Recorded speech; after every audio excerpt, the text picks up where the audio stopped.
রাধে রাধে, শুভ সকাল বন্ধুরা। তোমরা সবাই কেমন আছো? আশা করি খুব ভালো আছো। আমিও খুব ভালো আছি। মুর্শিদাবাদের ছোট্ট একটি গ্রাম থেকে আমি মেনকা। আমার চ্যানেলে তোমাদের সবাইকে স্বাগতম। তো দেখো, আবার চলে এসেছি তোমাদের সঙ্গে গল্প করতে। তো দেখো, প্রথমেই হচ্ছে কি যে সকালে সমস্ত কাজ করে নিয়েছি, বাসি কাজ। তারপরে যে চলে আসলাম ঠাকুর ঘরে। তো ঠাকুর ঘরটাকে ভালো করে মুছে নিলাম। মুছে নিয়ে তারপরে হচ্ছে কি যে ফুল ভাঙতে আসলাম। তো ঠাকুরের বাসন এখনও মাজা হয়নি, তো সেটাকেই মাজবো। আর আগে হচ্ছে কি বলো তো, ঠাকুর ঘরটা মুছলাম কেন, যে আমার এইদিকে ধরো বাসন মাজতে ঠাকুরের আর হচ্ছে ফুল ভাঙতে, মানে ঠাকুর ঘরটা শুকিয়ে যাবে। তো তার জন্যে প্রথমেই আগে ঠাকুর ঘরটা মুছে নিই।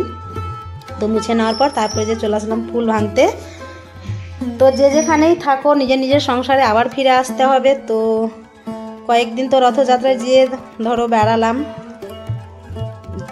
তিন দিন বেড়ালাম, থাকলাম। আর হচ্ছে কি যে 4 দিনকার দিনে বাড়ি চলে এসেছি। তো ভীষণ ভালো লাগছিল। আর যে প্রোগ্রামগুলো হচ্ছিল তো সেগুলোও ভালো লাগছিল, অনেক রকম প্রোগ্রাম। আর আমার ধরো বাবার বাড়ির মানে গ্রামটা অনেকটাই বড়। তো ধরো 2 জায়গায় রথযাত্রা হয়। তো এক এক জায়গায় এক এক রকম প্রোগ্রাম হচ্ছে।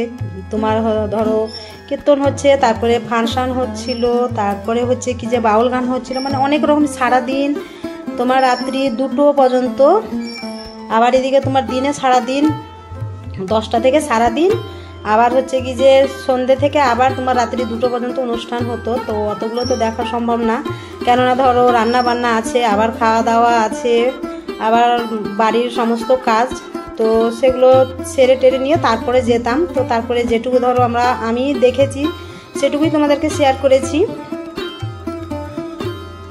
তো মনটাও ধরো খুব একটা ভালো নেই। তো একটু ধরো মন খারাপ খারাপ লাগছে, কেননা যে হাজার হোক বাপের বাড়ি বলে কথা। তো যখন ধরো যাই তখন বেশ ভালো লাগে, আর যখন বাড়ি আসি তখন মনটা একটু খারাপ করে, যে বেশ ভালোই ছিলাম। ধরো মানে সবারই সঙ্গে দেখা হয়, তারপরে একটু তাদের সঙ্গে গল্প গুজব হয়, আর বাবার বাড়ি বলে কথা। তো তার জন্যে বাড়ি এসে একটু মনটা খারাপ খারাপ আছে। তো কিছু করার নেই, নিজের নিজের সংসারে তো ফিরে আসতেই হবে। তো তারপরে যে দেখো পুজো করে নিলাম। তো আজকে হচ্ছে বৃহস্পতিবার। তো বৃহস্পতিবার ভেবে আমি একটু ধূপের ধুনো দিয়ে দিলাম, আর ভাত বসিয়ে দিয়েছি। তো এই যে ভাত বসিয়েছি কেন, যে তোমার ধূপ দেবো বলে, যে আগুনটা নিব, তার জন্য আমি আগেই ভাত বসিয়ে দিয়েছি। আর মেয়ে স্কুলে যাবে। তো মেয়ে তো ধরো 2-4 দিন মতো স্কুল কামাই হলো। তো তার জন্য ওই স্কুলে যাবে। তো ভাত বসিয়ে দিয়েছি। তো আলু সেদ্ধ আর ঘি দিয়ে ভাত খেয়ে স্কুলে চলে গেছে। তো দেখো আমি পুজো করে তারপরে যেদিকে আমার ভাত হয়ে গেছে, তো যে ফ্যানটা আমি ঝেড়ে নিচ্ছি। তো ফ্যান ঝেড়ার পর তারপরে হচ্ছে কি যে এই যে মাছ নিয়ে এসেছে, তো মাছের ঝোল করব। তো সেটাই মাছটাকে ধরো বানিয়ে নিচ্ছি। তো গ্রামে নিয়েছে মাছ। তো গ্রামে মাছ নিলে ওরা তো ছোট মাছ বানিয়ে দেয় না, বড় মাছ নিলে বানিয়ে দেয়। তো ধরো ছোট মাছ, তো এই মাছগুলো হচ্ছে যে মিরকা মাছ। তো সেগুলোকে আমি একটু বেছে নিচ্ছি, বেছে ধরো কেটে ধুয়ে নেব। তো আগে ভালো করে ধরো বেছে নিই, তারপরে হচ্ছে কি যে রান্না করব। তো বন্ধুরা, তোমরা যে যেখান থেকে আমার ভিডিওটা দেখছো অবশ্যই লাইক কমেন্ট শেয়ার করো। আর আমার চ্যানেলটাকে যারা সাবস্ক্রাইব করোনি তো তারা সাবস্ক্রাইব করে দিও।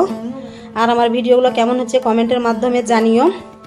তো তারপরে যে মাছটাকে বানিয়ে রেখে তারপরে হচ্ছে কি যে গিয়েছিলাম পাড়ার দিকে। তো পাড়াতে আমাদের একটা বিয়ে আছে, তো ছেলে বিয়ে, তো ছেলের বিয়ে। তো তার জন্য ডাকতে এসেছিলো। তো আজকে হচ্ছে গায়ে হলুদ। তো আমাদের নিয়মে গায়ে হলুদের দিন তোমার আশীর্বাদ করে, ধরো বাড়িরও লোক আশীর্বাদ করে, আর পাড়া প্রতিবেশীও ধরো আশীর্বাদ করে। তো ডেকে নিয়ে যায়। তো ডাকতে এসেছিলো, তো গিয়েছিলাম। তো আশীর্বাদ করে তারপরে যে আমাদের মধ্যে তোমার আতপ চাল আর গুড় দেয়, তো সেটাকে আমি নিয়ে এসেছি। তো একটু এই যে প্রণাম করে মুখে দিয়ে নিলাম। তো খেতে হয় তার জন্যে। তো তারপরে যে ঢাকা দিয়ে রেখে দিয়েছি। তো চাল তো বেশি খাওয়া যায় না, তো কী করবো অতগুলো চাল দেখি। তো তারপরে যে চলে আসলাম পিছনে। তো পিছনে এসে যে দুধ কচু কেটে নিলাম। তো দুধ কচু দিয়ে তোমার আলু টমেটো দিয়ে মাছের ঝোল করব। আর এই যে দুধ কচুর ডাঁটা দিয়ে তোমার ছোট মাছের ঝোল খেতে বেশ ভালো লাগে। তো তার জন্য এই যে কয়েকটা কেটে নিলাম। তো এখানে একটা দুধ কচুর গাছ আছে, আর একটা ওদিকে হয়েছে দেখছি। তো বেশ ভালো হলো, যেদিন সেদিন খাওয়া হবে। তো 3টে কেটে নিয়েছি। তো 3টে দুধ কচুর গাছ কেটে, আর এই যে বেগুন আছে নাকি তাই দেখছি। তো একটা বেগুন পেলাম, তো সেটাকেও দিয়ে দিয়েছি মাছের ঝোলের মধ্যে। একটা বেগুন তো ধরো ভালো ছিল না, একটু ধরো পোকা লেগে গেছে। তো কেটে কুটে যেটুকু নেওয়ার হয়েছে সেটুকুনি নিয়েছি। তো তারপরে যে চলে আসলাম। তো তারপরে যে এসে তারপরে হচ্ছে এই যে সবজি বানিয়ে নিয়েছি, সবজি বানিয়ে নিয়ে তারপরে চলে এসেছি এই যে মাছগুলোকে ভাজতে। তো মাছগুলো যখন তেলে দিচ্ছি তো মানে খুব পটপট করে ফাটছে, তো মানে ভীষণ ভয় লাগছে, তেল ছিটকেছে, তার জন্যে তো একটু দূর থেকে দিচ্ছি। তো মাছটাকে আগে ভালো করে লাল করে ভেজে নিই, তারপরে হচ্ছে কি যে মাছের ঝোলটা করব। তো তোমার বরমশাইও বাড়িতে ছিল না, তো একটাই তরকারি করেছি। কেন বলো তো, যে ওই যে বললাম না যে বিয়ে আছে আমাদের পাড়াতে, তো গায়ে হলুদ, তো ছেলের আগে গায়ে হলুদ হয়েছে, তো ছেলের গায়ে হলুদ হয়ে তারপরে আবার মেয়ের বাড়ি যাবে ছেলে পক্ষর লোক, ওই মেয়েরও গায়ে হলুদ হবে। তো একদিনেই হয়েছিল, ছেলে মেয়ের দুজনেরই একদিনই গায়ে হলুদ হয়েছিল। তো আমাদের আবার এখান থেকে ছেলের গায়ে হলুদটা দেওয়ার পর তারপরে ওই হলুদই নিয়ে যায় মেয়ের কাছে। তো মেয়ের বাড়িতে গিয়ে তারপরে মেয়েকেও মাখানো হয় সেই হলুদ। তো পাড়া প্রতিবেশী কয়েকটা লোক নিয়ে যায় আর নিজেদের মধ্যেই যায়। তো বরমশাই চলে গিয়েছিল, তো ও ধরো খাওয়া দাওয়া করিনি, তো এসে করেছিল ও মানে ওই ছেলের বাড়িতেই খাওয়া দাওয়া করে তারপরে হচ্ছে কি যে গিয়েছিল। তো তার জন্য একটা তরকারি করেই রেখে দিলাম মাছের ঝোল। আর বাড়িতে দেখবে যে বেটা ছেলের খাওয়ার না থাকলে তোমার তরকারি ধরো সেরকম লাগে না আর কোনো চাপ থাকে না, তো তার জন্য একটা তরকারি করেই নামিয়ে দিলাম। তো তারপরে যে উনুনটাকে ভালো করে একটু লিখিয়ে নিলাম, তো লিখিয়ে নিয়ে তারপরে হচ্ছে কি যে বাসন মাজবো। তো বাসন মেজে তারপরে তোমার ভাত খাওয়ার আছে, তো ভাত খাবো, তো একটু টুকিটাকি কাজগুলো করে নিই। তো আগে বাসনটা মেজে নিই, তারপরে হচ্ছে কি যে সব কাজগুলো করবো। তো দেখো বাসনগুলোকে ভালো করে মেজে নিচ্ছি, তো মেজে নিয়ে তারপরে হচ্ছে কি যে ধুবো।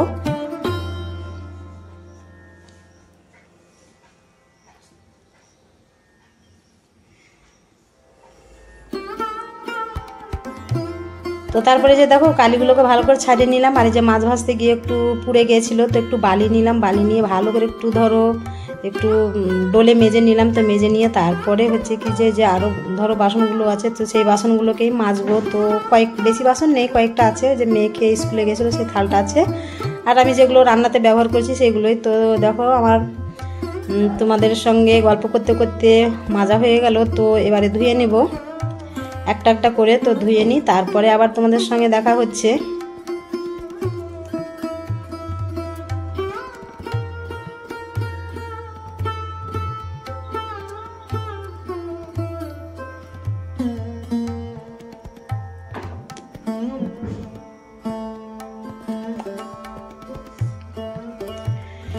তো তারপরে যে দেখো বাসন দিয়ে খাওয়া দাওয়া করে নিয়েছি। তো এখন হচ্ছে কি যে বিকেল, তো বিকেল হয়ে গেছে। তো এই যে ঘাসগুলো বরমশাই তোমার এনে রেখে তারপরে ও গিয়েছিল। তো এই যে বিকেল হয়ে গেছে, তো এখন তো ছাগল গরুকে খেতে লাগবে, তো তার জন্যে যে ঘাসগুলোকে আমি কাটতে বসে গেছি। আর এই ঘাসগুলো মানে যত বড় হচ্ছে তত ভীষণ শক্ত হচ্ছে, তো আমি ধরো অতটা সেরকম কাটতে পারি না। তো কিছুটা ধরো ওই যে রাখা আছে, কিছুটা রাখা আছে, আর এই যে এখানে মানে অর্ধেকটা নিয়ে নিয়েছি। তো এগুলোকেই কেটে দেবো। তো এগুলো খেতে খেতেই ধরো বরমশাই আসার সময় হয়ে গেছে, তো আসবে এসে ও তখন আবার ও কেটে দিবে। তো ও ধরো বেটা ছেলে মানুষ, তো ও তাড়াতাড়ি কাটতে পারে, আমি সেরকম পারি না। তো কেটে ওদেরকে ধরো দিয়ে দিয়েছি। তো বিকেলের সমস্ত কাজ করে নিয়েছি, করে নিয়ে তারপরে যে গা ধুয়ে নিয়েছি। তো কয়েকটা জামা কাপড় ধুয়ে দিয়েছিলাম, তো ধুয়ে দিয়ে সেগুলো আর গোছানো হয়নি, তো সেগুলোকেই আমি একটা একটা করে ভাঁজ করে নিচ্ছি। তো আমার ভিডিওটা এখানে শেষ করছি বন্ধুরা। তো ভিডিওটা কেমন হচ্ছে অবশ্যই কমেন্টের মধ্যে বলবে। আর তোমরা সবাই খুব ভালো থেকো, সুস্থ থেকো। তো দেখা হচ্ছে আবার একটা নতুন ভিডিওর সঙ্গে। আর তোমাদের এই সুন্দর সুন্দর কমেন্টগুলো করবে, কমেন্ট করতে কেউ ভুলবে না।